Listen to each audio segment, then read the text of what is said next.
Hello students, I am Sukhwinder Kaur from department of economics GGTST college Hariana Hoshiarpur.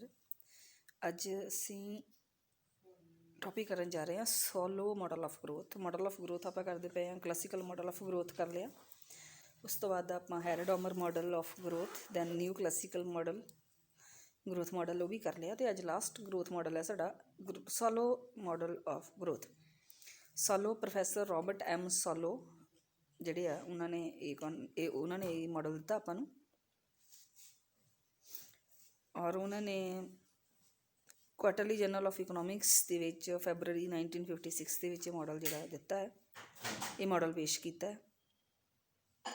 ਔਰ ਇਸ ਮॉडल ਨੂੰ ਹੈਰੋਡੋਮਰ ਮॉडल ਹੈ, ਜਿਹੜਾ ਹੈਰੋਡੋਮਰ ਗਰੋਥ ਮॉडल ਆ ਉਹਦੇ ਵਿਕਲਪ ਦੇ ਤੌਰ 'ਤੇ ਉਹਦੀ ਰਿਪਲੇਸਮੈਂਟ ਦੇ ਵਿੱਚ ਇੱਕ ਨਵਾਂ ਮॉडल ਜਿਹੜਾ ਸਮਝਿਆ ਜਾਂਦਾ ਆ। ਔਰ ਇਹਦੇ ਵਿੱਚ ਜਿਹੜਾ ਹੈਰੋਡੋਮਰ ਦਾ ਮॉडल ਸੀਗਾ ਉਹਦੇ ਵਿੱਚ ਇਹ ਕਿਹਾ ਗਿਆ ਸੀ ਕਿ ਉਹ ਇਸ ਮਾਨਤਾ ਦੇ ਆਧਾਰ ਸੀ ਕਿ ਜਿਹੜਾ ਪ੍ਰੋਡਕਸ਼ਨ ਦੇ ਜਿਹੜੇ ਸਾਧਨ ਆ, ਫੈਕਟਰਸ ਆਫ ਪ੍ਰੋਡਕਸ਼ਨ ਆ, ਲੇਬਰ ਅਤੇ ਕੈਪੀਟਲ, ਇਹਨਾਂ ਦਾ ਜਿਹੜਾ ਸਬਸਟੀਟਿਊਸ਼ਨ ਆ ਸੰਭਵ ਆ, ਅਤੇ ਇਹਨਾਂ ਦੇ ਜਿਹੜੇ ਰੇਸ਼ੋ ਆ ਲੇਬਰ ਅਤੇ ਕੈਪੀਟਲ ਦੇ, ਉਹਦੇ ਵਿੱਚ ਚੇਂਜਸ ਕੀਤੀਆਂ ਜਾ ਸਕਦੀਆਂ। ਪਰ ਜਿਹੜਾ ਇਹ ਮॉडल ਆ ਸੋਲੋ ਦਾ ਮॉडल ਆ, ਔਰ ਇਹਦੇ ਵਿੱਚ ਇਹਨੇ ਕਿਹਾ ਕਿ ਹੈਰੋਡੋਮਰ ਜਿਹੜਾ ਮॉडल ਆ ਉਹ ਸਥਿਰ ਸਾਧਨ ਅਨੁਪਾਤ ਮੀਨਸ ਵੇਸਡ ਔਨ ਅਨਰੀਅਲਿਸਟਿਕ ਜੰਪਸ਼ਨ ਲਾਈ ਫਿਕਸਡ ਫੈਕਟਰ ਪ੍ਰਪੋਰਸ਼ਨ। ਉਹਨੇ ਇਹ ਤਾਂ ਕਿਹਾ ਸੀ ਕਿ ਲੇਬਰ ਅਤੇ ਕੈਪੀਟਲ ਦੇ ਵਿੱਚ ਜਿਹੜੀ ਚੇਂਜਸ ਪੋਸੀਬਲ ਆ, ਪਰ ਸੇਮ ਪ੍ਰਪੋਰਸ਼ਨ ਦੇ ਵਿੱਚ ਚੇਂਜਸ ਕੀਤੀਆਂ ਸੀ, ਸੇਮ ਰੇਸ਼ੋ ਦੇ ਵਿੱਚ ਚੇਂਜਸ ਕੀਤੀਆਂ ਸੀ। ਔਰ ਇਹ ਸੋਲੋ ਦਾ ਮੰਨਣਾ ਕਿ ਜ਼ਰੂਰੀ ਨਹੀਂ ਆ ਕਿ ਜਿਹੜੀਆਂ ਚੇਂਜਸ ਹੈਗੀਆਂ ਕੈਪੀਟਲ ਦੀਆਂ ਅਤੇ ਲੇਬਰ ਦੀਆਂ ਜਾਂ ਫਿਕਸਡ ਫੈਕਟਰਸ ਆਫ ਪ੍ਰੋਡਕਸ਼ਨ ਆ ਜਿਹੜੇ ਉਹਨਾਂ ਦੀਆਂ, ਉਹ ਜਿਹੜੀਆਂ ਚੇਂਜਸ ਆ ਉਹ ਸੇਮ ਜਾਂ ਫਿਕਸ ਅਨੁਪਾਤ ਦੇ ਵਿੱਚ ਹੀ ਹੋਣ, ਉਹਨਾਂ ਦੇ ਵਿੱਚ ਚੇਂਜਸ ਉਹਨਾਂ ਦੇ ਵਿੱਚ ਡਿਫਰੈਂਸ ਹੋ ਸਕਦਾ ਹੈ।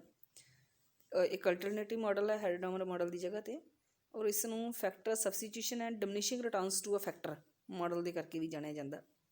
ਫੈਕਟਰ ਸਬਸਟੀਟਿਊਸ਼ਨ ਕਿ ਇਹਦੇ ਵਿੱਚ ਇੱਕ ਤਾਂ ਫੈਕਟਰਸ ਆਫ ਪ੍ਰੋਡਕਸ਼ਨ ਨੂੰ ਸਬਸਟੀਟਿਊਟ ਕੀਤਾ ਜਾ ਸਕਦਾ, ਐਂਡ ਦੂਸਰਾ ਹੈਗਾ ਡਿਮਨਿਸ਼ਿੰਗ ਰਿਟਰਨਸ ਟੂ ਅ ਫੈਕਟਰ, ਕਿ ਜਦੋਂ ਤੁਸੀਂ ਇੱਕ ਫੈਕਟਰ ਨੂੰ ਦੂਸਰੇ ਫੈਕਟਰ ਨਾਲ ਰਿਪਲੇਸ ਕਰਨਾ, ਇੱਕ ਫੈਕਟਰ ਨੂੰ ਦੂਸਰੇ ਫੈਕਟਰ ਨਾਲ ਇੱਕ ਤਰ੍ਹਾਂ ਨਾਲ ਸਬਸਟੀਟਿਊਟ ਕਰਨਾ ਤੁਸੀਂ, ਅਤੇ ਜਿਹੜੀ ਉਹਦੀ ਰੇਸ਼ੋ ਆ, ਜਿਹੜਾ ਉਹਦਾ ਜਿਹੜਾ ਪ੍ਰਪੋਰਸ਼ਨ ਆ ਉਹ ਡਿਮਨਿਸ਼ਿੰਗ ਹੋਏਗਾ। ਮੀਨਸ ਇੱਕ ਫੈਕਟਰ ਦੀਆਂ ਇੱਕ ਯੂਨਿਟ ਵਧਾਉਣ ਦੇ ਲਈ ਦੂਸਰੇ ਨੂੰ ਜਿਹੜਾ ਤੁਸੀਂ ਰਿਡਿਊਸ ਕਰੋਗੇ ਉਹ ਲਗਾਤਾਰ ਘਟਦਾ ਜਾਏਗਾ। ਔਰ ਸੋਲੋ ਦਾ ਮॉडल ਇਹ ਵੀ ਕਹਿੰਦਾ ਹੈ ਕਿ ਅਲੱਗ-ਅਲੱਗ ਇਕੋਨਮੀਜ਼ ਦੇ ਵਿੱਚ ਜੇ ਸੇਮ ਰੇਟ 'ਤੇ ਸੇਵਿੰਗ, ਸੇਮ ਰੇਟ 'ਤੇ ਡੈਪਰੀਸ਼ੀਏਸ਼ਨ ਹੋਵੇ ਅਤੇ ਉਤਪਾਦਕਤਾ ਦੇ ਵਿੱਚ ਵੀ ਵਾਧਾ ਹੋਵੇ, ਤਾਂ ਸਮਾਨ ਪੱਧਰ ਦੇ ਉੱਤੇ ਆਮਦਨ ਆ ਜਿਹੜੀ ਉਹਦਾ ਵਿਸਥਾਰ ਹੁੰਦਾ। ਅਤੇ ਇਹ ਜਿਹੜਾ ਮॉडल ਆ ਇਹ ਕੁਛ ਇੱਕ ਮਾਨਤਾਵਾਂ 'ਤੇ ਆਧਾਰਿਤ ਆ। ਇਹਦੇ ਵਿੱਚ ਜਿਹੜੀਆਂ ਮਾਨਤਾਵਾਂ ਸਭ ਤੋਂ ਪਹਿਲਾਂ ਤਾਂ ਇਹ ਹੈ ਕਿ ਕੰਪੋਜ਼ਿਟ ਕਮੋਡਿਟੀਜ਼ ਹੈਗੀਆਂ, ਸੰਯੁਕਤ ਵਸਤੂਆਂ ਜਿਹੜੀਆਂ ਉਹ ਪਾਈਆਂ ਜਾਂਦੀਆਂ, ਰਾਸ਼ਟਰੀ ਉਤਪਾਦ ਦਾ ਉਤਪਾਦਨ ਹੁੰਦਾ ਹੈ, ਕੇਵਲ ਦੋ ਹੀ ਫੈਕਟਰਸ ਆਫ ਪ੍ਰੋਡਕਸ਼ਨ ਆ, ਲੇਬਰ ਅਤੇ ਕੈਪੀਟਲ। ਇਹ ਵੀ ਮੰਨਿਆ ਜਾਂਦਾ ਕਿ ਇਕੋਨਮੀ ਦੇ ਵਿੱਚ ਫੁੱਲ ਇੰਪਲਾਈਮੈਂਟ ਦੀ ਸਿਚੁਏਸ਼ਨ ਆ ਲੇਬਰ ਦੀ ਅਤੇ ਕੈਪੀਟਲ ਦੇ ਵਿੱਚ। ਲੇਬਰ ਅਤੇ ਪੂੰਜੀ ਇੱਕ ਦੂਸਰੇ ਲਈ ਸਬਸਟੀਟਿਊਟ ਕੀਤੇ ਜਾ ਸਕਦੇ ਆ, ਉਹਨਾਂ ਦਾ ਸਬਸਟੀਟਿਊਸ਼ਨ ਜਿਹੜਾ ਉਹ ਸੰਭਵ ਆ, ਇੱਕ ਦੀ ਜਗ੍ਹਾ 'ਤੇ ਦੂਸਰਾ ਫੈਕਟਰ ਆ ਜਿਹੜਾ ਉਹ ਯੂਜ਼ ਕੀਤਾ ਜਾ ਸਕਦਾ। ਔਰ ਜਦੋਂ ਤੁਸੀਂ ਇਹਨਾਂ ਨੂੰ ਸਬਸਟੀਟਿਊਟ ਕਰੋਗੇ ਲੇਬਰ ਅਤੇ ਕੈਪੀਟਲ ਨੂੰ, ਉਹਨਾਂ ਦੇ ਵਿੱਚ law of diminishing returns to a factor, ਘਟਦੇ ਪ੍ਰਤੀਫਲ ਦਾ ਨਿਯਮ ਜਿਹੜਾ ਲਾਗੂ ਹੁੰਦਾ। ਵੈਸੇ ਇਹ ਮੰਨਿਆ ਜਾਂਦਾ ਕਿ ਕੌਂਸਟੈਂਟ ਰਿਟਰਨਸ ਟੂ ਸਕੇਲ ਮਿਲਦੇ ਆ, ਅਤੇ ਪ੍ਰੋਪੈਂਸਿਟੀ ਟੂ ਸੇਵ ਆ, ਜਿਹੜੀ ਬੱਚਤ ਕਰਨ ਦੀ ਜਿਹੜੀ ਸਮਰੱਥਾ ਹੈ, ਬੱਚਤ ਕਰਨ ਦੀ ਜਿਹੜੀ ਪ੍ਰਵਿਰਤੀ ਆ, ਇਹ ਮੰਨ ਕੇ ਚੱਲਿਆ ਜਾਂਦਾ ਇਸ ਮॉडल ਦੇ ਵਿੱਚ ਕਿ ਉਹ ਕੌਂਸਟੈਂਟ ਰਹਿੰਦੀ ਆ। ਔਰ ਇਹ ਵੀ ਇੱਕ ਮਾਨਤਾ ਹੈ ਕਿ ਜਿੰਨੀ ਸੇਵਿੰਗ ਹੁੰਦੀ ਆ ਉਹ ਅੱਗੇ ਇਨਵੈਸਟ ਕਰ ਦਿੱਤੀ ਜਾਂਦੀ ਆ, ਅਤੇ ਕੋਈ ਸੇਵਿੰਗ ਨੂੰ ਕੋਈ ਹੋਲਡ ਨਹੀਂ ਕੀਤਾ ਜਾਂਦਾ, ਜਮ੍ਹਾਂ ਨਹੀਂ ਰੱਖਿਆ ਜਾਂਦਾ। ਅਤੇ ਇਸ ਮॉडल ਦੇ ਵਿੱਚ ਜਿੱਥੇ ਵੀ ਕਿਤੇ ਪ੍ਰੋਡਕਸ਼ਨ ਵਰਡ ਯੂਜ਼ ਕੀਤਾ ਜਾਏਗਾ ਉਹਦਾ ਮਤਲਬ ਨੈੱਟ ਪ੍ਰੋਡਕਸ਼ਨ ਤੋਂ ਹੋਏਗਾ। ਨੈੱਟ ਪ੍ਰੋਡਕਸ਼ਨ ਆ ਜਿਹੜੀ ਟੋਟਲ ਪ੍ਰੋਡਕਸ਼ਨ ਦੇ ਵਿੱਚੋਂ ਜਦੋਂ ਡੈਪਰੀਸ਼ੀਏਸ਼ਨ ਕੱਢ ਦਿੰਦੇ ਆ ਆਪਾਂ, ਉਹ ਹੁੰਦੀ ਹੈ। ਅਤੇ ਇੱਕ ਇਹ ਮਾਨਤਾ ਹੈ ਕਿ ਕੀਮਤਾਂ ਅਤੇ ਮਜ਼ਦੂਰੀ, ਵੇਜਸ ਅਤੇ ਪ੍ਰਾਈਜ਼ਸ ਦੇ ਵਿੱਚ ਫਲੈਕਸੀਬਿਲਿਟੀ ਹੈ, ਉਹਨਾਂ ਨੂੰ ਕਦੀ ਵੀ ਘਟਾਇਆ ਜਾ ਸਕਦਾ, ਕਦੀ ਵੀ ਵਧਾਇਆ ਜਾ ਸਕਦਾ। ਇਕੋਨਮੀ ਦੇ ਵਿੱਚ ਫੁੱਲ ਪਰਫੈਕਟ ਕੰਪੀਟੀਸ਼ਨ ਪਾਇਆ ਜਾਂਦਾ, ਅਤੇ ਜਿਹੜੀ ਟੈਕਨੀਕ ਆ ਉਹ ਨਿਊਟਰਲ ਆ, ਇਹ ਵੀ ਇਹਦੀ ਮਾਨਤਾ ਹੈ। ਉਸ ਤੋਂ ਬਾਅਦ ਸੋਲੋ ਮॉडल ਜਿਹੜਾ ਆ ਉਹਦੇ ਵਿੱਚ ਇਹ ਕਿਹਾ ਗਿਆ ਕਿ ਲੌਂਗ ਪੀਰੀਅਡ ਦੇ ਵਿੱਚ ਜਦੋਂ ਇਕੋਨਮੀ ਦੇ ਵਿੱਚ ਫੁੱਲ ਇੰਪਲਾਈਮੈਂਟ ਦੀ ਸਿਚੁਏਸ਼ਨ ਹੋਵੇ, ਤਾਂ ਜਿਹੜੇ ਫੈਕਟਰਸ ਆ ਜਿੱਦਾਂ ਲੈਂਡ, ਲੇਬਰ, ਕੈਪੀਟਲ, ਐਂਟਰਪ੍ਰੇਨਿਓਰ ਆ, ਅਤੇ ਇੱਥੇ ਮੰਨ ਕੇ ਚੱਲਦੇ ਅਸੀਂ ਲੇਬਰ ਅਤੇ ਕੈਪੀਟਲ ਆ ਫੈਕਟਰਸ ਆਫ ਪ੍ਰੋਡਕਸ਼ਨ, ਉਹਨਾਂ ਦੀ ਸਬਸਟੀਟਿਊਟੇਬਿਲਿਟੀ ਹੈ ਜਿਹੜੀ ਉਹਨਾਂ ਨੂੰ ਜਿਹੜਾ ਸਬਸਟੀਟਿਊਟ ਕੀਤਾ ਜਾ ਸਕਦਾ, ਸਬਸਟੀਟਿਊਟ ਜਿਹੜੇ ਫੈਕਟਰਸ ਹੋ ਸਕਦੇ ਆ, ਔਰ ਕਿਉਂਕਿ ਫੈਕਟਰ ਸਬਸਟੀਟਿਊਟ ਹੋ ਸਕਦੇ, ਇਸ ਲਈ ਜਦੋਂ ਵੀ ਕਿਤੇ ਲੱਗਾ ਕਿ ਡਿਸਇਕੁਇਲੀਬਰੀਅਮ ਲਾਈਕ ਸਿਚੁਏਸ਼ਨ ਹੋ ਰਹੀ ਆ, ਅਸੰਤੁਲਨ ਇਕੋਨਮੀ 'ਚ ਹੁੰਦਾ ਪਿਆ, ਅਤੇ ਦੁਬਾਰਾ ਫਿਰ ਸਟੇਬਲ ਇਕੁਇਲੀਬਰੀਅਮ ਦੇ ਲਈ ਉਹਨਾਂ ਨੂੰ ਸਬਸਟੀਟਿਊਟ ਕੀਤਾ ਜਾ ਸਕਦਾ ਇੱਕ ਦੀ ਜਗ੍ਹਾ 'ਤੇ ਦੂਸਰਾ, ਜੇ ਤੁਹਾਡੇ ਕੋਲ ਫੈਕਟਰ ਅਵੇਲੇਬਲ ਆ ਅਤੇ ਉਹਨੂੰ ਯੂਜ਼ ਕੀਤਾ ਜਾ ਸਕਦਾ। ਔਰ ਜਿਹੜੀ ਇਸ ਤਰ੍ਹਾਂ ਦੀ ਇਕੋਨਮੀ ਹੁੰਦੀ ਹੈ ਜਿਹਦੇ ਵਿੱਚ ਫੈਕਟਰਸ ਆਫ ਪ੍ਰੋਡਕਸ਼ਨ ਸਬਸਟੀਟਿਊਟ ਕੀਤੇ ਜਾ ਸਕਦੇ ਹੁੰਦੇ ਆ, ਸਬਸਟੀਟਿਊਟੇਬਲ ਹੁੰਦੇ ਆ, ਉੱਥੇ ਜਿੰਨੀ ਸੇਵਿੰਗ ਹੋਏਗੀ ਉਹਦੀ ਆਪਣੇ ਆਪ ਇਨਵੈਸਟਮੈਂਟ ਹੋਏਗੀ, ਇਹ ਵੀ ਮੰਨ ਕੇ ਜਾਂਦੇ ਆ। ਇਸ ਲਈ ਇਹ ਵੀ ਕਿਹਾ ਜਾਂਦਾ ਕਿ saving is equal to investment. ਔਰ ਜੇ ਇਕੋਨਮੀ ਦੇ ਵਿੱਚ ਕਿਤੇ ਡਿਸਇਕੁਇਲੀਬਰੀਅਮ ਹੋ ਵੀ ਜਾਏਗਾ ਤਾਂ ਲੇਬਰ ਅਤੇ ਕੈਪੀਟਲ ਦੀ ਪੂਰਤੀ ਦੇ ਵਿੱਚ ਵੀ, ਦੀ ਸਪਲਾਈ ਦੇ ਵਿੱਚ ਵੀ ਜੇ ਕਿਤੇ ਸੰਤੁਲਨ ਹੋਏਗਾ ਤਾਂ ਉਹ ਆਪਣੇ ਆਪ ਠੀਕ ਹੋ ਜਾਏਗਾ, ਮੰਨ ਕੇ ਚੱਲਿਆ ਜਾਂਦਾ। ਕਿਉਂਕਿ ਕਿਹਾ ਜਾਂਦਾ ਕਿ ਜੇ ਕਿਤੇ ਇਕੋਨਮੀ ਦੇ ਵਿੱਚ ਕਿਰਤ ਦੀ ਪੂਰਤੀ ਪੂੰਜੀ ਨਾਲੋਂ ਜ਼ਿਆਦਾ ਹੋ ਜਾਏ, ਮੀਨਜ਼ ਲੇਬਰ ਦੀ ਸਪਲਾਈ ਹੈ ਜਿਹੜੀ, ਉਹ ਜਿਹੜੀ ਅਵੇਲੇਬਿਲਿਟੀ ਤੁਹਾਡੀ ਕੈਪੀਟਲ ਦੀ ਹੈ ਉਹਦੇ ਨਾਲੋਂ ਜ਼ਿਆਦਾ ਹੋ ਜਾਏ, ਤਾਂ ਬਿਨਾਂ ਸ਼ੱਕ ਜੇ ਕੈਪੀਟਲ ਦੇ ਨਾਲੋਂ ਲੇਬਰ ਤੁਹਾਡੀ ਜ਼ਿਆਦਾ ਹੋਏਗੀ ਤਾਂ ਉਹਦੀਆਂ ਕੀਮਤਾਂ ਘਟਣਗੀਆਂ, ਮੀਨਜ਼ ਮਜ਼ਦੂਰੀ ਘਟੂਗੀ। ਤਾਂ ਇਹ ਮੰਨਿਆ ਜਾਂਦਾ ਇਸ ਮਾਡਲ ਦੇ ਵਿੱਚ, ਸਾਲੋ ਦੇ ਦੁਆਰਾ ਇਹ ਮੰਨਿਆ ਜਾਂਦਾ ਕਿ ਆਪਣੇ ਆਪ ਇਹ ਜਿਹੜਾ ਡਿਸਇਕੁਇਲੀਬਰੀਅਮ ਖਤਮ ਹੋ ਜਾਏਗਾ, ਦੁਬਾਰਾ ਫਿਰ ਵੇਜਸ ਦੇ ਵਿੱਚ ਆਪਣੇ ਆਪ ਵਾਧਾ ਹੋ ਜਾਏਗਾ, ਜ਼ਿਆਦਾ ਫਿਰ ਰੇਟ ਆਫ ਇੰਟਰਸਟ ਦੇ ਵਿੱਚ ਆਪਣੇ ਆਪ ਇਕੁਇਲੀਬਰੀਅਮ ਦੀ ਸਿਚੁਏਸ਼ਨ ਹੈ ਜਿਹੜੀ ਉਹ ਆ ਜਾਏਗੀ, ਲੇਬਰ ਦੀ ਸਪਲਾਈ ਅਤੇ ਕੈਪੀਟਲ ਹੈ ਜਿਹੜੇ ਆਪਣੇ ਆਪ ਬਰਾਬਰ ਹੋ ਜਾਣਗੇ, ਅਤੇ ਇਕੋਨਮੀ ਦੇ ਵਿੱਚ ਜਿਹੜਾ ਅਨਸਟੇਬਲ ਇਕੁਇਲੀਬਰੀਅਮ ਆ ਗਿਆ ਕਿਸੇ ਸਿਚੁਏਸ਼ਨ ਦੇ ਕਰਕੇ, ਉਹ ਆਪਣੇ ਆਪ ਖਤਮ ਹੋ ਜਾਏਗਾ। ਔਰ ਸਾਲੋ ਨੇ ਇਹ ਮੰਨਿਆ ਸੀ ਕਿ ਟੈਕਨੀਕਲ ਕੋਫੀਸ਼ੀਐਂਟਸ ਹੋਣ ਦੇ ਕਰਕੇ ਕੈਪੀਟਲ ਆਊਟਪੁੱਟ ਰੇਸ਼ੋ ਦੇ ਵਿੱਚ ਸਮੇਂ-ਸਮੇਂ 'ਤੇ ਆਪਣੇ ਆਪ ਹੀ ਅਨੁਪਾਤ ਕੀਤਾ ਜਾ ਸਕਦਾ ਆ, ਅਤੇ ਉਹਦੇ ਨਾਲ ਇਕੋਨਮੀ ਦੇ ਵਿੱਚ ਸਟੇਬਲ ਇਕੁਇਲੀਬਰੀਅਮ ਆ ਜਿਹੜਾ ਉਹ ਲਿਆਂਦਾ ਜਾ ਸਕਦਾ। ਔਰ ਸਾਲੋ ਨੇ ਜਦੋਂ ਇਸ ਮਾਡਲ ਨੂੰ ਐਕਸਪਲੇਨ ਕੀਤਾ ਹੈ ਅਤੇ ਸਾਲੋ ਨੇ ਕਿਹਾ ਕਿ ਕਿਸੇ ਵੀ ਇਕੋਨਮੀ ਦੇ ਵਿੱਚ ਸਾਰਾ ਉਤਪਾਦਨ ਜਿਹੜਾ ਹੁੰਦਾ ਉਹ ਇੱਕ ਕੰਪੋਜ਼ਿਟ ਇਕੋਨਮੀ ਹੁੰਦੀ ਆ, ਭਾਵ ਸਾਰਾ ਹੀ ਜਿਹੜਾ ਉਤਪਾਦਨ ਆ ਉਹ ਰਾਸ਼ਟਰੀ ਉਤਪਾਦਨ ਹੁੰਦਾ ਆ, ਅਤੇ ਜਿਹੜਾ ਰਾਸ਼ਟਰੀ ਉਤਪਾਦਨ ਆ ਉਹ ਇਨਕਮ ਆ, ਮੀਨਜ਼ ਇੱਕ ਤਰ੍ਹਾਂ ਨਾਲ ਉਹਨੂੰ ਵਾਈ ਦੇ ਨਾਲ ਡਿਨੋਟ ਕੀਤਾ ਜਾਂਦਾ, ਇਨਕਮ ਨੂੰ ਵਾਈ ਦੇ ਨਾਲ ਡਿਨੋਟ ਕੀਤਾ ਜਾਂਦਾ। ਔਰ ਵਾਈ ਟੀ ਜਦੋਂ ਤੁਸੀਂ ਲਿਖ ਦਿੰਦੇ ਹੋ, ਵਾਈ ਟੀ ਜਦੋਂ ਤੁਸੀਂ ਲਿਖ ਦੋਗੇ ਬਰੈਕਟ ਦੇ ਵਿੱਚ ਇਸ ਤਰ੍ਹਾਂ ਵਾਈ ਟੀ ਪਾ ਦੋਗੇ, ਅਤੇ ਇਹਦਾ ਮਤਲਬ ਹੁੰਦਾ ਵਿਕਾਸ ਦਰ, ਗਰੋਥ ਰੇਟ। ਅਤੇ ਇਕੋਨਮੀ ਦੇ ਵਿੱਚ ਆਮਦਨ ਦਾ ਜਿਹੜਾ ਸਾਰਾ ਹਿੱਸਾ ਆ ਉਹ ਉਪਭੋਗ ਨਹੀਂ ਕੀਤਾ ਜਾਂਦਾ, ਆਮਦਨ ਦਾ ਕੁਝ ਹਿੱਸਾ ਜਿਹੜਾ ਕੰਜੰਪਸ਼ਨ 'ਤੇ ਖਰਚ ਕੀਤਾ ਜਾਂਦਾ, ਬਾਕੀ ਦੀ ਸੇਵਿੰਗ ਕੀਤੀ ਜਾਂਦੀ ਹੈ। ਜਿਹੜੀ ਸੇਵਿੰਗ ਹੋਏਗੀ ਉਹ ਆਪਣੇ ਆਪ ਅੱਗੇ ਜਾ ਕੇ ਇਨਵੈਸਟ ਕਰ ਦਿੱਤੀ ਜਾਏਗੀ, ਇਨਵੈਸਟਮੈਂਟ ਹੋ ਜਾਏਗੀ। ਔਰ ਇਸ ਲਈ ਇਹ ਮਾਨਤਾ ਹੈ ਕਿ ਸੇਵਿੰਗ ਅਤੇ ਇਨਵੈਸਟਮੈਂਟ ਦੋਨੋਂ ਬਰਾਬਰ ਹੁੰਦੇ ਆ। ਅਤੇ ਜਿਹੜਾ ਜਦੋਂ ਇਹਨੂੰ ਸ਼ੋਅ ਕਰਨਾ ਹੋਏਗਾ ਤਾਂ ਇਸ ਤਰ੍ਹਾਂ ਦਿਖਾਇਆ ਜਾਏਗਾ, S/T ਮੀਨਜ਼ ਆਮਦਨ ਦਾ ਉਹ ਹਿੱਸਾ ਜਿਹੜਾ ਤੁਸੀਂ ਸੇਵ ਕਰਦੇ ਹੋ। ਅਤੇ ਜਦੋਂ ਤੁਸੀਂ KT ਇਸ ਤਰ੍ਹਾਂ ਲਿਖੋਗੇ, ਇੱਕ ਇਹ ਇਕੁਏਸ਼ਨ ਆ, ਇੱਕ ਇਹ ਇਕੁਏਸ਼ਨ ਆ, KT ਹੋਏਗਾ ਪੂੰਜੀ ਸਟਾਕ ਕਿੰਨਾ ਆ, ਅਤੇ ਪੂੰਜੀ ਦੇ ਸਟਾਕ ਦੇ ਵਿੱਚ ਪੂੰਜੀ ਦੇ ਸਟਾਕ ਨੂੰ KT ਜਾਂ ਫਿਰ ਕੈਪੀਟਲ ਕੀ ਦੇ ਨਾਲ ਡਿਨੋਟ ਕੀਤਾ ਜਾਏਗਾ। ਔਰ ਇਹਦੀਆਂ ਕੁਛ ਇੱਕ ਸਮੀਕਰਨਸ ਆ ਜਿਹੜੀਆਂ ਆਪਾਂ ਹੁਣ ਥੋੜ੍ਹੀਆਂ ਜਿਹੀਆਂ ਲਿਖਾਂਗੇ। ਇਹਦੇ ਵਿੱਚ ਲਾਸਟ ਪੇਜ ਯੂਜ਼ ਕੀਤਾ ਜਾਏਗਾ ਇਹਦੇ ਲਈ। ਸਭ ਤੋਂ ਪਹਿਲਾਂ ਤਾਂ ਬੇਸਿਕ ਆਇਡੈਂਟੀਟੀ ਜਿਹਦੇ ਨਾਲ ਉਹਨੇ ਮੁੱਢਲਾ ਸਮੀਕਰਨ ਦਿੱਤਾ ਸੀ K = S/, ਅਤੇ ਇੱਥੇ ਸਾਲੋ ਦੀ ਮਾਡਲ ਦੀ ਇਹ ਮਾਨਤਾ ਹੈ ਕਿ ਉਤਪਾਦਨ ਦੇ ਸਿਰਫ ਜਿਹੜੇ ਦੋ ਸਾਧਨ ਆ ਬੇਸ਼ੱਕ, ਅਤੇ ਜਿਹੜੀ ਕੈਪੀਟਲ ਆ ਤੁਹਾਡੀ ਉਹ S/, ਮੀਨਜ਼ ਤੁਹਾਡੀ ਜਿਹੜੀ ਇਨਕਮ ਹੁੰਦੀ ਪਈ ਹੈ, ਤੁਹਾਡਾ ਪ੍ਰੋਡਕਸ਼ਨ ਹੁੰਦਾ ਪਿਆ, ਔਰ ਉਹਦਾ ਇੱਕ ਹਿੱਸਾ ਜਿਹੜਾ ਤੁਸੀਂ ਅਸਲ 'ਚ ਸੇਵ ਕਰੋਗੇ, ਜਿੰਨਾ ਤੁਸੀਂ ਸੇਵ ਕਰੋਗੇ ਉਨੀ ਤੁਹਾਡੀ ਕੈਪੀਟਲ ਹੋਏਗੀ, ਕਿਉਂਕਿ ਜਿੰਨੀ ਤੁਹਾਡੀ ਸੇਵਿੰਗ ਹੋਏਗੀ ਉਨੀ ਤੁਹਾਡੀ ਇਨਵੈਸਟਮੈਂਟ ਹੋਏਗੀ, ਕਿਉਂਕਿ saving is equal to investment ਆ। ਜਿੰਨੀ ਇਨਵੈਸਟਮੈਂਟ ਹੋਏਗੀ ਉਨਾ ਤੁਹਾਡਾ ਕੈਪੀਟਲ ਸਟਾਕ ਹੋਏਗਾ, ਅਤੇ ਕੈਪੀਟਲ ਸਟਾਕ ਆ ਜਿਹੜਾ ਤੁਹਾਡਾ ਕਿਹਦੇ ਬਰਾਬਰ ਹੁੰਦਾ, ਸਮਾਲ SY, ਆਮਦਨ ਦਾ ਉਹ ਹਿੱਸਾ ਜਿਹੜਾ ਤੁਸੀਂ ਸੇਵ ਕਰਦੇ ਹੋ, ਫਿਕਸ ਪ੍ਰਪੋਰਸ਼ਨ ਜਿਹੜਾ ਤੁਸੀਂ ਸੇਵ ਕਰਦੇ ਹੋ। ਅਤੇ ਫਿਰ ਸਾਲੋ ਨੇ ਇਹ ਮੰਨਿਆ ਸੀ ਕਿ ਸਿਰਫ ਦੋ ਹੀ ਫੈਕਟਰਸ ਆਫ ਪ੍ਰੋਡਕਸ਼ਨ ਆ, ਲੇਬਰ ਅਤੇ ਕੈਪੀਟਲ। ਇਸ ਲਈ ਜਿਹੜੀ ਤੁਹਾਡੀ ਟੋਟਲ ਇਨਕਮ ਜਾਂ ਪ੍ਰੋਡਕਸ਼ਨ ਹੈਗੀ ਆ is a function of capital and labour, KL। ਅਤੇ ਹੁਣ ਜਿਹੜਾ K ਆ ਉਹ ਕੀ ਆ, K ਜਿਹੜਾ ਬੇਸਿਕਲੀ ਤੁਹਾਡਾ ਕੈਪੀਟਲ ਆ, ਕੈਪੀਟਲ ਸਟਾਕ ਆ, ਇਹ is a function of KL, S is a function S into function of KL, means labour ਦਾ ਅਤੇ ਕੈਪੀਟਲ ਦਾ ਜਦੋਂ ਤੁਸੀਂ ਯੂਜ਼ ਕਰਨਾ ਆ, ਅਤੇ ਉਹਦੇ ਨਾਲ ਇੱਕ ਜਿਹੜੀ ਪ੍ਰੋਡਕਸ਼ਨ ਹੋਣੀ ਹੈ, ਇਨਕਮ ਹੋਣੀ ਆ, ਉਹ ਇਨਕਮ ਦਾ ਜਿਹੜਾ ਫਿਕਸ ਪਾਰਟ ਜਿਹੜਾ ਤੁਸੀਂ ਇੱਕ ਪ੍ਰਪੋਰਸ਼ਨ ਜਿਹੜਾ ਤੁਸੀਂ ਸੇਵਿੰਗ ਦੇ ਤੌਰ 'ਤੇ ਯੂਜ਼ ਕਰੋਗੇ। ਔਰ ਜਦੋਂ ਲੇਬਰ ਦੀ ਪ੍ਰੋਡਕਟਿਵਿਟੀ ਦੇ ਵਿੱਚ ਵਾਧਾ ਹੋਏਗਾ ਤਾਂ ਜਨਸੰਖਿਆ ਨੂੰ ਪ੍ਰਭਾਵਿਤ ਕਰਨ ਵਾਲੇ ਜਿਹੜੇ ਬਾਹਰੀ ਤੱਤਾਂ ਤੋਂ ਨਿਰਧਾਰਿਤ ਹੁੰਦੀ ਹੈ। ਜਦੋਂ ਤੁਹਾਡੀ ਲੇਬਰ ਦੀ ਜਿਹੜੀ ਪ੍ਰੋਡਕਟਿਵਿਟੀ ਜੇ ਵੱਧਦੀ ਹੈ ਉਹ ਕਿੱਥੋਂ ਵੱਧਦੀ, ਉਹ ਜਿਹੜੇ ਐਕਸਟਰਨਲ ਫੈਕਟਰਸ ਆ, ਉਹ ਜਿਹੜੇ ਪਾਪੂਲੇਸ਼ਨ ਦੀ ਗਰੋਥ ਨੂੰ ਵੀ ਪ੍ਰਭਾਵਿਤ ਕਰਦੇ ਆ, ਉਹ ਲੇਬਰ ਦੀ ਪ੍ਰੋਡਕਟਿਵਿਟੀ ਨੂੰ ਵੀ ਪ੍ਰਭਾਵਿਤ ਕਰਦੇ ਆ। ਔਰ ਉਸ ਤੋਂ ਅੱਗੇ ਸੋਲੋ ਦੇ ਮਾਡਲ ਦੇ ਵਿੱਚ ਫਿਰ ਸਟੇਬਿਲਿਟੀ ਜਿਹੜੀ ਆ ਉਹ ਕਿਸ ਤਰ੍ਹਾਂ ਹੋਏਗੀ ਇਕੋਨਮੀ 'ਚ, ਕਿਉਂਕਿ ਇਹ ਤਾਂ ਕਹਿ ਦਿੱਤਾ ਕਿ ਜਿਹੜਾ ਜੇ ਤੁਹਾਡਾ ਅਨਸਟੇਬਿਲਿਟੀ ਕਿਤੇ ਆ ਵੀ ਜਾਂਦੀ ਆ ਤਾਂ ਅਨਸਟੇਬਿਲਿਟੀ ਹੈ ਜਿਹੜੀ ਉਹ ਉਹਦੇ ਵਿੱਚ ਬਣ ਕੇ ਚੱਲਿਆ ਸੋਲੋ ਕਿ ਵੇਜਸ ਦੇ ਵਿੱਚ ਅਤੇ ਪ੍ਰਾਈਜ਼ਸ ਦੇ ਵਿੱਚ ਫਲੈਕਸੀਬਿਲਿਟੀ ਸੰਭਵ ਆ ਹੈਗੀ ਆ ਕਿ ਜੇ ਤੁਹਾਡੀ ਕਿਤੇ ਸਪਲਾਈ ਆਫ ਲੇਬਰ ਘਟਣ ਦੇ ਨਾਲ ਜਾਂ ਕੈਪੀਟਲ ਸਟਾਕ ਦੇ ਵਿੱਚ ਵਾਧਾ ਹੋਣਾ, ਵੇਜਸ ਘਟਣਗੇ ਤਾਂ ਆਪਣੇ ਆਪ ਦੁਬਾਰਾ ਵੱਧ ਸਕਦੇ ਆ ਕਿਉਂਕਿ ਫਲੈਕਸੀਬਿਲਿਟੀ ਪੋਸੀਬਲ ਆ। ਇਸੇ ਤਰ੍ਹਾਂ ਜੇ ਪ੍ਰਾਈਜ਼ਸ ਦੇ ਵਿੱਚ ਵੀ ਘਾਟਾ ਜਾਂ ਵਾਧਾ ਹੁੰਦਾ ਆ, ਚੇਂਜਸ ਹੁੰਦੀਆਂ, ਇਨਕਰੀਜ਼ ਡਿਕਰੀਜ਼ ਹੁੰਦੀ ਆ, ਅਤੇ ਉਹ ਵੀ ਕਿਉਂਕਿ ਫਲੈਕਸੀਬਿਲਿਟੀ ਪੋਸੀਬਲ ਆ, ਮਾਨਤਾ ਉਹਨੇ ਲਈ ਆ, ਅਜਿਊਮ ਕੀਤਾ ਹੈ ਉਹਨੇ, ਅਤੇ ਉਹ ਫਲੈਕਸੀਬਿਲਿਟੀ ਹੋਣ ਦੇ ਕਰਕੇ ਆਪਣੇ ਆਪ ਜਿਹੜਾ ਇਕੁਲੀਬਰੀਅਮ ਆ ਰੇਟ ਆਫ ਇੰਟਰਸਟ ਦੇ ਵਿੱਚ ਚੇਂਜ ਹੋ ਕੇ ਕੈਪੀਟਲ ਸਟਾਕ ਦੇ ਵਿੱਚ ਚੇਂਜ ਆ ਸਕਦੀ ਹੈ, ਅਤੇ ਵੇਜਸ ਦੇ ਵਿੱਚ ਚੇਂਜ ਆ ਕੇ ਸਪਲਾਈ ਆਫ ਲੇਬਰ ਦੇ ਵਿੱਚ ਜਿਹੜੀ ਇਨਕਰੀਜ਼ ਜਾਂ ਡਿਕਰੀਜ਼ ਜਿਹੜੀ ਉਹ ਕੀਤੀ ਜਾ ਸਕਦੀ ਹੈ। ਇਸ ਲਈ ਜਿਹੜਾ ਆਪਣੇ ਆਪ ਇਕੁਲੀਬਰੀਅਮ ਆ ਜਾਏਗਾ। ਇਸ ਲਈ ਜਿਹੜੀ ਸਟੇਬਿਲਿਟੀ ਆ ਉਹ ਕਿਸ ਤਰ੍ਹਾਂ ਫਿਰ ਕੈਲਕੂਲੇਟ ਹੋਏਗੀ, ਕਿਸ ਤਰ੍ਹਾਂ ਚੈੱਕ ਕੀਤੀ ਜਾਏਗੀ ਸੋਲੋ ਦੇ ਮਾਡਲ ਦੇ ਵਿੱਚ। Stability depends on the shape of productivity curve. ਜਿਹੜੀ ਤੁਹਾਡੀ ਪ੍ਰੋਡਕਟੀਵਿਟੀ ਕਰਵ ਆ ਉਹਦੀ ਜਿਹੜੀ ਸ਼ੇਪ ਆ ਉਹਦੇ 'ਤੇ ਡਿਪੈਂਡ ਕਰੂਗੀ ਕਿ ਤੁਹਾਡੀ ਸਟੇਬਿਲਿਟੀ ਕਿੰਨੀ ਆ। ਇਹਨੇ ਇੱਕ ਡਾਇਗਰਾਮ ਦੇ ਨਾਲ ਕਲੀਅਰ ਕੀਤਾ। OX ਦੇ ਉੱਤੇ ਉਹਨੇ ਅਸਲ 'ਚ ਲਈ ਆ ਕੈਪੀਟਲ ਸਟਾਕ, ਅਤੇ OY 'ਤੇ ਉਹਨੇ ਪ੍ਰੋਡਕਸ਼ਨ ਲਈ ਆ, ਔਰ SFK ਜਿਹੜਾ ਹੈਗਾ ਆ ਉਹ ਪ੍ਰੋਡਕਟੀਵਿਟੀ ਕਰਵਾ ਔਰ N+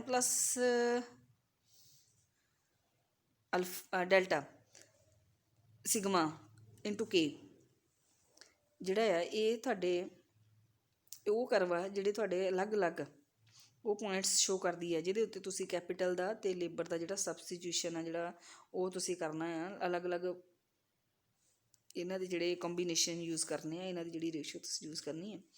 ਔਰ ਸ਼ੁਰੂ ਦੇ ਵਿੱਚ ਦੇਖੋ ਤੁਸੀਂ ਪ੍ਰੋਡਕਟੀਵਿਟੀ ਕਰਵ ਆ ਸਾਡੀ ਜਿਹੜੀ ਉਹ E1 ਤੇ ਕੱਟ ਰਹੀ ਆ, ਫਿਰ E2 ਤੇ ਕੱਟ ਰਹੀ ਆ, ਅਤੇ ਫਿਰ E3 ਤੇ ਕੱਟ ਰਹੀ ਆ। ਅਤੇ ਜਿੱਥੇ ਜਦੋਂ ਉਹ ਇਸ ਨੂੰ ਕੱਟ ਰਹੀ ਆ ਪ੍ਰੋਡਕਟੀਵਿਟੀ ਕਰਵ ਨੂੰ, ਅਲੱਗ-ਅਲੱਗ ਪ੍ਰੋਡਕਟੀਵਿਟੀ ਕਰਵ ਇਹਨਾਂ ਪੁਆਇੰਟਸ ਉੱਤੇ ਕੱਟ ਰਹੀ ਆ, ਅਤੇ ਜਿਹੜਾ ਕੈਪੀਟਲ ਰੇਸ਼ੋ ਹੈਗੀ ਆ ਉਹ K1 K2 ਅਤੇ K3 ਹੈਗੀ ਆ। K1 ਅਤੇ K3 ਜਿਹੜੇ ਆ ਇਹਨਾਂ ਨੂੰ ਕੌਂਸਟੈਂਟ ਮੰਨਿਆ ਜਾਂਦਾ, ਪਰ ਕੌਂਸਟੈਂਟ ਜਾਂ ਸਟੇਬਲ ਤੁਸੀਂ ਕਹਿ ਸਕਦੇ ਹੋ, ਸਟੇਬਲ ਮੰਨਿਆ ਜਾਂਦਾ, ਪਰ K2 ਆ ਜਿਹੜਾ ਇਹ ਸਟੇਬਲ ਨਹੀਂ ਆ। ਕਿਉਂ? ਮੰਨ ਲਓ ਤੁਸੀਂ ਸਭ ਤੋਂ ਪਹਿਲਾਂ K1 ਤੇ ਆ, ਕਿਉਂਕਿ ਸ਼ੁਰੂ 'ਚ ਆਪਾਂ E1 ਤੇ ਹੋਵਾਂਗੇ, E1 ਤੇ ਹੋਣਾ ਅਤੇ ਆਪਾਂ K1 ਤੇ ਹੋਣਾ। ਜਦੋਂ ਆਪਾਂ K1 ਤੋਂ ਥੋੜ੍ਹਾ ਜਿਹਾ ਰਾਈਟ ਹੈਂਡ ਸਾਈਡ ਨੂੰ ਜਾਵਾਂਗੇ, ਜਦੋਂ ਅਸੀਂ ਥੋੜ੍ਹਾ ਜਿਹਾ ਰਾਈਟ ਹੈਂਡ ਸਾਈਡ ਨੂੰ ਜਾਵਾਂਗੇ ਤਾਂ ਡੈਲਟਾ K ਜਿਹੜਾ ਤੁਹਾਡਾ ਡੈਲਟਾ K ਆ ਉਹ ਨੈਗੇਟਿਵ ਹੋ ਜਾਏਗਾ। ਮੀਨਸ ਜਿਹੜੀ ਕੈਪੀਟਲ ਦੇ ਵਿੱਚ ਚੇਂਜ ਆ ਉਹ ਨੈਗੇਟਿਵ 'ਚ ਚਲੀ ਜਾਏਗੀ। ਇਸ ਲਈ ਫਿਰ ਤੁਹਾਨੂੰ ਉੱਥੋਂ ਪੋਜ਼ੀਟਿਵ ਜਾਣ ਦੇ ਲਈ ਥੋੜ੍ਹਾ ਅੱਗੇ ਜਾਣਾ ਪਏਗਾ, ਅਤੇ ਜਦੋਂ ਤੁਸੀਂ ਥੋੜ੍ਹਾ ਅੱਗੇ ਜਾਓਗੇ ਤਾਂ ਤੁਸੀਂ E2 ਤੇ ਪਹੁੰਚ ਜਾਓਗੇ, ਮੀਨਸ K2 ਤੇ ਪਹੁੰਚ ਜਾਓਗੇ। K2 ਦੇ ਜਦੋਂ ਤੁਸੀਂ ਥੋੜ੍ਹਾ ਜਿਹਾ ਹੋਰ ਸੱਜੇ ਪਾਸੇ ਨੂੰ ਜਾਂਦੇ ਹੋ, ਮੂਵਮੈਂਟ ਕਰਦੇ ਆ, ਤਾਂ ਡੈਲਟਾ K ਜਿਹੜਾ ਤੁਹਾਡਾ ਆ ਉਹ ਪੋਜ਼ੀਟਿਵ ਹੋ ਜਾਂਦਾ ਆ, ਅਤੇ ਜਦੋਂ K2 ਥੱਲੇ ਵੱਲ ਸਰਕਣ ਦੀ ਅਤੇ K2 ਆ ਜਿਹੜਾ ਉਹ ਥੱਲੇ ਵੱਲ ਸਰਕਣ ਦੀ ਜਿਹੜੀ ਪ੍ਰਵਿਰਤੀ ਆ ਉਹ ਰੱਖਦਾ ਆ। ਇਸ ਲਈ ਪ੍ਰਾਰੰਭਕ ਜਿਹੜਾ ਸ਼ੁਰੂ ਦੇ ਵਿੱਚ ਇਨੀਸ਼ੀਅਲ ਜਿਹੜਾ ਕੈਪੀਟਲ ਰੇਸ਼ੋ ਆ ਉਹਦੇ ਅਕੋਰਡਿੰਗ ਜੇ ਅਸੀਂ ਐਕਸਪਲੇਨੇਸ਼ਨ ਦਈਏ, ਅਸੀਂ ਸਿਸਟਮ ਨੂੰ ਐਕਸਪਲੇਨ ਕਰੀਏ, ਤਾਂ ਸ਼ੁਰੂ ਦੇ ਵਿੱਚ ਲੇਬਰ ਕੈਪੀਟਲ ਅਨੁਪਾਤ K1 ਅਤੇ K3 ਹੈ ਜਿਹੜੇ ਇਹ ਸਟੇਬਲ ਇਕੁਲੀਬਰੀਅਮ ਦੇਣਗੇ, ਅਤੇ ਜੇਕਰ ਪ੍ਰਾਰੰਭਕ ਦਰ ਤੁਹਾਡੀ ਉਹ ਅਤੇ K2 ਦੇ ਵਿਚਕਾਰ ਹੈ ਤਾਂ ਸੰਤੁਲਨ K1 ਤੇ ਇਕੁਲੀਬਰੀਅਮ K1 ਤੇ ਹੋਏਗਾ, ਅਤੇ ਜੇਕਰ ਅਨੁਪਾਤ K2 ਤੋਂ ਵੱਧ ਆ ਤਾਂ ਸੰਤੁਲਨ K3 ਤੇ ਹੋਏਗਾ। ਉਸ ਤੋਂ ਬਾਅਦ ਡਿਫਰੈਂਟ ਪੋਸੀਬਿਲਿਟੀਜ਼ ਆਫ ਗਰੋਥ ਹੈ, ਜਿਹੜੀਆਂ ਗਰੋਥ ਦੀਆਂ ਜਿਹੜੀਆਂ ਅਲੱਗ-ਅਲੱਗ ਪੋਸੀਬਿਲਿਟੀਜ਼ ਆ ਸੋਲੋ ਮਾਡਲ ਦੇ ਵਿੱਚ ਉਹ ਕਿਹੜੀਆਂ ਆ, ਉਹਨਾਂ ਨੂੰ ਵੀ ਇੱਕ ਡਾਇਗਰਾਮ ਦੇ ਥਰੂ ਐਕਸਪਲੇਨ ਕੀਤਾ ਜਾਂਦਾ। ਇਹ ਡਾਇਗਰਾਮ ਦਿੱਤੀ ਗਈ ਹੈ, ਔਰ ਸੋਲੋ ਨੇ ਇਹ ਗਰੋਥ ਦੀਆਂ 3 ਜਿਹੜੀਆਂ ਪੋਸੀਬਿਲਿਟੀਜ਼ ਆ, 3 ਜਿਹੜੀਆਂ ਸੰਭਾਵਨਾਵਾਂ ਹੈਗੀਆਂ ਉਹਨਾਂ ਨੂੰ ਦਿਖਾਇਆ। ਸਭ ਤੋਂ ਪਹਿਲੀ ਜਿਹੜੀ ਸੰਭਾਵਨਾ ਪੋਸੀਬਿਲਿਟੀ ਆਫ ਇਕੁਲੀਬਰੀਅਮ ਗਰੋਥ। ਦੇਖੋ ਗਰੋਥ ਰੇਟ ਹੈ ਜਿਹੜੀ ਉਹ ਕਿੰਨੀ ਤਰ੍ਹਾਂ ਹੋ ਸਕਦੀ। ਸਭ ਤੋਂ ਪਹਿਲਾਂ ਤਾਂ ਇਕੁਲੀਬਰੀਅਮ ਗਰੋਥ ਰੇਟ ਹੋ ਸਕਦਾ, ਅਤੇ ਇਹਨੂੰ N+ ਸਿਗਮਾ ਇੰਟੂ K ਦੇ ਨਾਲ ਪ੍ਰਗਟ ਕੀਤਾ, ਔਰ ਇਹਨੂੰ ਰੰਟਡ ਜਾਂ ਨੈਚੁਰਲ ਵਾਧਾ ਦਰ ਵੀ ਕਿਹਾ ਜਾਂਦਾ, ਕਿ ਜਦੋਂ ਤੁਸੀਂ ਇੱਕ ਸਿਸਟਮ ਦੇ ਅਕੋਰਡਿੰਗ ਚੱਲੀ ਜਾਂਦੇ ਹੋ ਤਾਂ ਮੰਨ ਕੇ ਚੱਲਦੇ ਹਾਂ ਆਪਾਂ ਕਿ ਜਿਹੜੀ ਗਰੋਥ ਰੇਟ ਆ ਉਹ ਇਕੁਲੀਬਰੀਅਮ ਦੇ ਵਿੱਚ ਹੁੰਦੀ ਪਈ ਆ। ਇਸ ਲਈ N+ ਸਿਗਮਾ ਇੰਟੂ K ਹੈ ਜਿਹੜਾ ਇਹ ਤੁਹਾਡਾ ਇਕੁਲੀਬਰੀਅਮ ਗਰੋਥ ਰੇਟ ਨੂੰ ਸ਼ੋ ਕਰਦਾ ਪਿਆ। ਅਤੇ ਜਾਂ ਤਾਂ ਇਕੁਲੀਬਰੀਅਮ ਗਰੋਥ ਰੇਟ ਹੋਏਗਾ ਜਾਂ ਫਿਰ ਹਾਈਲੀ ਪ੍ਰੋਡਕਟਿਵ ਸਿਸਟਮ ਹੋਏਗਾ, possibility of highly productive system.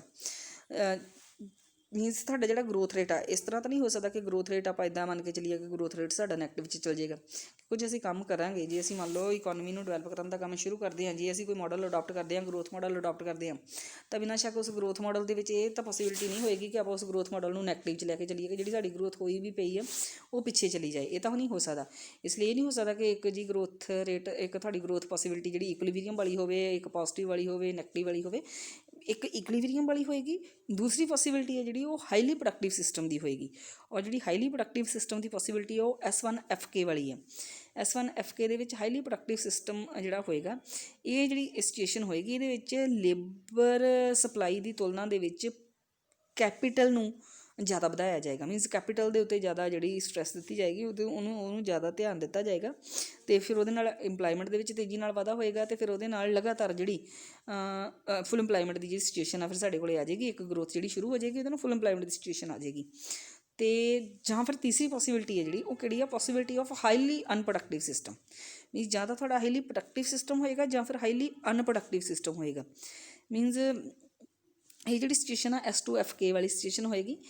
ਇਹਦੇ ਵਿੱਚ ਕੀ ਹੋਏਗਾ ਕਿ ਪੂਰਨ ਰੁਜ਼ਗਾਰ ਮਾਰਗ ਹਮੇਸ਼ਾ ਘੱਟ ਹੁੰਦਾ ਹੋਇਆ ਪ੍ਰਤੀ ਵਿਅਕਤੀ ਆਮਦਨ ਵੱਲ ਨੂੰ ਲੈ ਜਾਂਦਾ ਹੈ, ਅਤੇ ਇਹ ਧਿਆਨ ਰੱਖਣਾ ਚਾਹੀਦਾ ਕਿ ਇਸ ਵਿਵਸਥਾ ਦੇ ਵਿੱਚ ਕੁੱਲ ਆਮਦਨ ਵੱਧਦੀ ਹੈ, ਕਿਉਂਕਿ ਨਿਵੇਸ਼ ਹਮੇਸ਼ਾ ਧਨਾਤਮਕ ਹੁੰਦਾ ਅਤੇ ਕਿਰਤ ਦੀ ਪੂਰਤੀ ਹਮੇਸ਼ਾ ਵੱਧਦੀ ਰਹਿੰਦੀ ਆ। ਪਰ ਫਿਰ ਵੀ ਜਿਹੜੀ ਸਾਡੀ ਪ੍ਰੋਡਕਟੀਵਿਟੀ ਆ, ਉਹ ਜਿਹੜਾ ਸਾਡਾ ਸਿਸਟਮ ਆ ਉਹ ਹਾਈਲੀ ਅਨਪ੍ਰੋਡਕਟਿਵ ਹੋ ਜਾਏਗਾ। ਮੀਨਸ ਹਾਈਲੀ ਅਨਪ੍ਰੋਡਕਟਿਵ ਸਿਸਟਮ ਹੋਣ ਦਾ ਮਤਲਬ ਇਹ ਨਹੀਂ ਹੈ ਕਿ ਤੁਹਾਡੀ ਕੁੱਲ ਜਿਹੜੀ ਟੋਟਲ ਆਮਦਨ ਆ ਉਹਦੇ ਵਿੱਚ ਵਾਧਾ ਨਾ ਹੋਵੇ, ਜਾਂ ਤੁਹਾਡੀ ਜਿਹੜੀ ਇਨਵੈਸਟਮੈਂਟ ਆ ਉਹ ਪੋਜ਼ੀਟਿਵ ਨਾ ਹੋਵੇ, ਜਾਂ ਤੁਹਾਡੀ ਲੇਬਰ ਦੀ ਸਪਲਾਈ ਨਾ ਵਧੇ। ਲੇਬਰ ਦੀ ਸਪਲਾਈ ਵੀ ਵਧੂਗੀ, ਤੁਹਾਡਾ ਇਨਵੈਸਟਮੈਂਟ ਵੀ ਪੋਜ਼ੀਟਿਵ ਹੋਏਗਾ, ਤੁਹਾਡੀ ਟੋਟਲ ਇਨਕਮ ਦੇ ਵਿੱਚ ਵੀ ਵਾਧਾ ਹੋਏਗਾ, ਪਰ ਉਹਦੇ ਹੁੰਦੇ ਹੋਏ ਵੀ ਤੁਹਾਡਾ ਜਿਹੜਾ ਸਿਸਟਮ ਆ ਉਹ ਹਾਈਲੀ ਅਨਪ੍ਰੋਡਕਟਿਵ ਸਿਸਟਮ ਹੋ ਸਕਦਾ ਆ। ਅਤੇ ਇਸ ਲਈ ਸਾਨੂੰ ਹੁਣ ਜਦੋਂ ਅਸੀਂ ਗਰੋਥ ਮਾਡਲ ਅਡੋਪਟ ਕਰਦੇ ਹਾਂ ਜਾਂ ਅਤੇ ਉਹਦੇ ਵਿੱਚ ਜਿਹੜੀਆਂ ਇਹ 3 ਪੋਸੀਬਿਲਿਟੀਜ਼ ਹੋ ਸਕਦੀਆਂ ਆ। ਅਤੇ ਪ੍ਰੋਫੈਸਰ ਸੋਲਰ ਨੇ ਕਿਹਾ ਸੀ ਕਿ ਜਦ ਤੁਸੀਂ ਇਕਨੋਮਿਕ ਡਿਵੈਲਪਮੈਂਟ ਦੇ ਲਈ ਕਿਸੇ ਮਾਡਲ ਨੂੰ ਵੀ ਅਡੋਪਟ ਕਰੋਗੇ ਤਾਂ ਉਹਦੇ ਵਿੱਚ ਬਿਨਾਂ ਸ਼ੱਕ ਰਿਜਿਡਿਟੀਜ਼ ਹੋਣਗੀਆਂ, ਉਹਦੇ ਵਿੱਚ ਕਠੋਰਤਾਵਾਂ ਹੋਣਗੀਆਂ, ਪਰ ਉਹਨਾਂ ਨੂੰ ਸਫਲਤਾ ਨਾਲ ਦੂਰ ਕਰਕੇ ਤੁਸੀਂ ਜਿਹੜੀ ਗਰੋਥ ਆ, ਸਟੈਡੀ ਗਰੋਥ ਆ, ਜਿਹੜੀ ਸਸਟੇਨੇਬਿਲਿਟੀ ਆ, ਉਹ ਜਿਹੜੀ ਲਿਆ ਸਕਦੇ ਹੋ। ਅਤੇ ਇਹ ਜ਼ਰੂਰ ਹੈ ਕਿ ਜਦੋਂ ਤੁਸੀਂ ਗਰੋਥ ਮਾਡਲ ਅਡੋਪਟ ਕਰੋਗੇ ਤਾਂ ਉਹਦੇ ਵਿੱਚ ਬਿਨਾਂ ਸ਼ੱਕ ਐਡਜਸਟੇਬਿਲਿਟੀ ਹੋਏਗੀ, ਅਤੇ ਉਹਦੇ ਵਿੱਚ ਰੀਅਲਿਜ਼ਮ ਜਿਹੜਾ ਉਹ ਝਲਕਣਾ ਚਾਹੀਦਾ, ਲੱਗਣਾ ਚਾਹੀਦਾ ਕਿ ਉਹ ਰਿਐਲਿਟੀ ਦੇ ਨੇੜੇ ਕਿਤੇ ਹੈਗਾ ਆ। ਅਤੇ ਉਸ ਤੋਂ ਬਾਅਦ ਇਸ ਮਾਡਲ ਦਾ ਕ੍ਰਿਟਿਸਿਜ਼ਮ ਕੀਤਾ ਜਾਂਦਾ।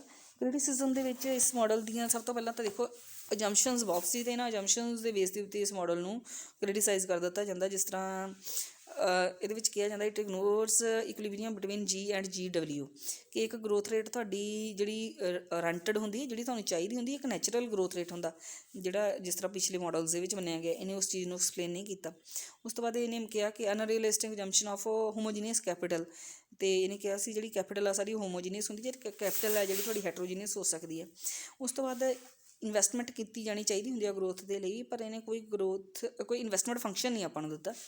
Absence of flexibility of factor prices in real life, ਅਤੇ ਇਹ ਵੀ ਮੰਨਿਆ ਜਾਂਦਾ, ਕ੍ਰਿਟਿਕਸ ਦਾ ਇਹ ਵੀ ਮੰਨਣਾ ਕਿ ਇਹਨੇ ਕਿਹਾ ਸੀਗਾ ਕਿ ਵੇਜਸ